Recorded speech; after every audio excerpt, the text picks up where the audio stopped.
The Orissa Mission 10 team has been placed in an orphanage just right behind me. And in 2008, there was a great persecution that swept through these lands. And many of the kids living in this orphanage now physically saw their parents die.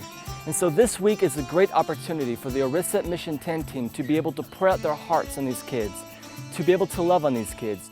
My name is Charles Kumar. His father abandoned the family when Charles was a small child. Today, he lives with more than 24 children at the orphanage in hopes for a better life. This is about a persecution of the children's fathers and mothers. Hindus say the Christian will kill. So the Hindu beat the mother and father of those children, and they came to here to stay, to live and to study. In a place where persecution of Christians left a painful past, 5 Southwestern students accepted the challenge to share the love of Christ and speak hope into the lives of the children in Orissa, India.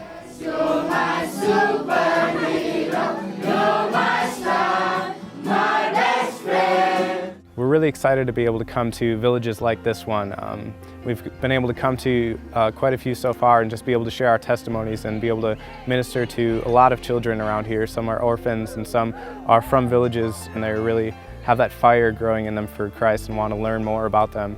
And I think it's really good that we're able to teach that to the kids so that they can grow up and not have to worry about falling into Hinduism or a false god or a false authority, and they can always have hope in Jesus and what he has come to do.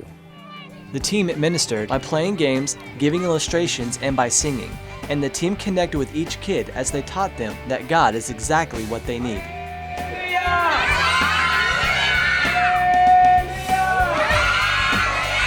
We've been able to go to these churches and share with them what God's done in our lives. We've been able to preach and do worship, and we've been able to do some kids programs around the area. When we taught the kids ministry stuff, it was fun to see all of them just having a new sense of hope and a new sense of joy. And ironically, that's been something that this team has kind of brought as their theme. And so it's really been cool to bring hope to this place.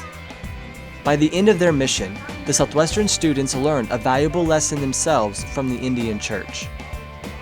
These churches are people that are growing because of the persecution. You would think that this persecution would knock the people down. You'd think it would bring them away from God, but instead it's actually fueled them and put a catalyst inside of them to grow more.